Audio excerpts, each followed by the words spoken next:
Alors c'est parti pour le premier exercice, on va commencer doucement mais ça va déjà comme ça vous entraîner. Donc vous pouvez télécharger le premier exercice qui est en fichier MD, je vais vous expliquer ce que c'est. Donc c'est soit sous la vidéo, soit à droite de la vidéo, suivant la plateforme sur laquelle vous me suivez. Donc moi je vais le reprendre, moi je l'ai à côté ici. Hop. Et donc vous allez le placer dans un dossier, dans le premier chapitre, les bases. Ici on peut écrire exercice. D'accord? Et à l'intérieur, donc moi je vais écrire exercice.md comme ça. Et là je colle. Alors qu'est-ce que ça veut dire MD et pourquoi j'ai du bleu un peu sur mon texte et j'ai quelques petits symboles juste ici. MD ça veut dire Markdown, c'est un langage de balisage léger. C'est-à-dire qu'on va rajouter des petits symboles comme ça, vous voyez, hashtag, les étoiles, 1, 2, 3, etc. On peut même mettre quelques balises HTML et ça va se faire compiler en HTML. Et donc pour le voir au format joli entre guillemets, vous faites clic droit, Open Preview comme ça, et ça vous fait une jolie page. Donc MD est beaucoup utilisé dans les blogs par exemple, ça permet à quelqu'un qui ne connaît pas HTML de créer par exemple, vous voyez le hashtag ici, ça crée un titre de niveau 1 par exemple. Les étoiles, ça permet de faire du gras juste ici. Le petit chevron que vous voyez, le chevron que vous voyez ici, ça sert à faire une citation comme ça. Voilà, donc c'est du Markdown. Donc vous pouvez le voir comme ça en faisant clic droit, Open Preview, et vous allez pouvoir voir le joli fichier comme ça directement. Donc c'est le premier exercice, coder une page web de base. Coder une page web de base.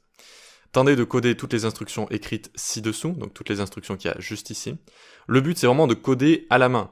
Le fait que vous alliez regarder ce qu'on a déjà fait, etc., c'est très bien, hein. De toute façon il faut faire ça, il faut travailler à partir de ce qu'on connaît. Si vous voulez faire des recherches sur le web et tout, faites-le également, mais le tout c'est de vraiment tout coder à la main, je veux que ce soit ça la chose la plus importante de cet exercice. Donc de coder à la main, vous devez vous habituer à écrire ces balises, il faut que, comme on dit, il faut que vous les ayez dans les doigts, il faut que ce soit une seconde nature pour vous, et pour ça rien ne vaut la pratique évidemment. Donc tentez en premier lieu de le faire de tête, par exemple quand vous voyez créer une page, donc ça oui, vous allez le faire de tête de toute façon, mais créer un titre ou créer des commentaires, etc. Essayez de vous en souvenir en premier lieu, essayez de tenter un coup de votre côté, et ensuite, si vous n'y arrivez pas, vous regardez comme ça le code qu'on a déjà fait ensemble. Voilà, et n'hésitez surtout pas à regarder le code après, hein, c'est normal de ne pas se souvenir de tout, etc. Il n'y a aucun problème. Donc le but, ça va être de créer une nouvelle page nommée service HTML, donc créez-la dans le dossier exercice comme ça, d'accord? Donc service.html. Donc écrivez une structure de base, souvenez-vous de ce qui est important. Une structure de base HTML, qu'est-ce que c'est? Qu'est-ce qu'une page a besoin de base? D'accord? On l'a vu ça dans une vidéo, dans une des premières vidéos.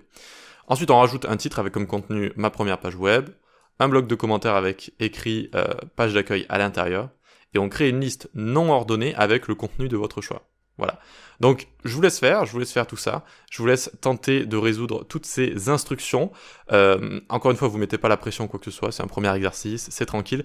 Vraiment, le but, c'est de coder, c'est de faire des petites erreurs avec les balises, etc. pour commencer à engranger de l'expérience et du savoir comme ça. Allez, à tout de suite pour la résolution.